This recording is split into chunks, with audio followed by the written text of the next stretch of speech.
ইরানের প্রতি সংহতি জানানো হচ্ছে না? কেন ইরানকে সহযোগিতা করানো হচ্ছে না? কেন আল্লাহ সেই আদর্শ দিয়ে অবশ্যই ফিলিস্তিনের এই বিজয়কে তিনি নিশ্চিত করবেন।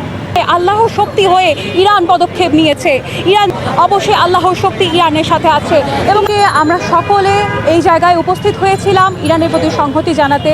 এবং আমি সকল বাংলাদেশবাসীকে এবং সকল বিশ্ববাসীকে অনুরোধ করব যে যারা ইসরায়েলের বিরুদ্ধে অবস্থান করছে তাদেরকে সাহায্য করুন, অর্থাৎ ইরানকে সাহায্য করুন এবং ইরানকে সংহতি জানান।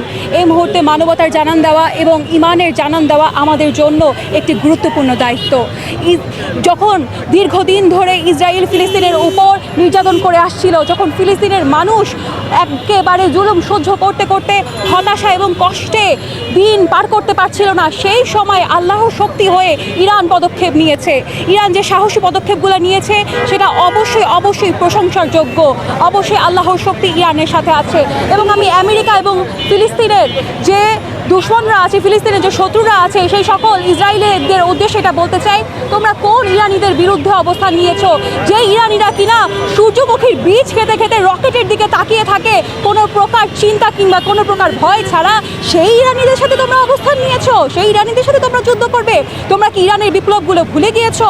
আমাদের নেতা, আমাদের লিডার খামেনাই, সৈয়দ আলী খামেনাই, ইমাম হুসেন আলাইহিস সালামের আদর্শে শিক্ষিত এবং ইনশাআল্লাহ সেই আদর্শ দিয়ে অবশ্যই ফিলিস্তিনের এই বিজয়কে তিনি নিশ্চিত করবেন।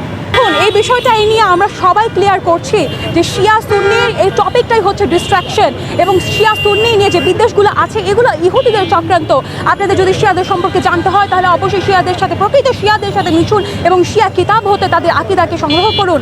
শিয়ারা তো একই আল্লাহ বিশ্বাসী, তারা তো একই নবী মুহাম্মদ সাল্লাল্লাহু আলাইহি ওয়াসাল্লামের বিশ্বাসী, একই কোরআন এবং একই আহলে বায়তের আদর্শে তারা চলছে। তাহলে কিসের বিদ্বেষ? এই বিদ্বেষ তো ইহুদিদের চক্রান্ত। আমাদের কোনোভাবে ইহুদিদের সুযোগ দেওয়া যাবে না। তাই শিয়া সুন্নি বিভেদ বলে আমাদের ইসলামের হয়ে লড়াইয়ে নিজেদের অবস্থান নিশ্চিত করতে হবে ইনশাআল্লাহ। আমি সকলকে এই লড়াইয়ে অবস্থান করার জন্য আহ্বান জানাচ্ছি। অবশ্যই যখন ফিলিস্তিনের জুলুম একেবারে উচ্চ পর্যায়ে চলে যাচ্ছিল তখন আমরা দেখেছি বেশ অনেকগুলো ইসলামী দল আন্দোলন করেছে, কিন্তু তারা তো একই কথা বলছিল যে ঐক্যের সাথে ফিলিস্তিনের হয়ে যুদ্ধ করতে হবে। তাই এখন যখন ফিলিস্তিনের হয়ে যুদ্ধ শুরু হয়ে গেছে, যখন ইরান মাঠে নেমে গেছে, তাহলে কেন ইরানের প্রতি সংহতি জানানো হচ্ছে না?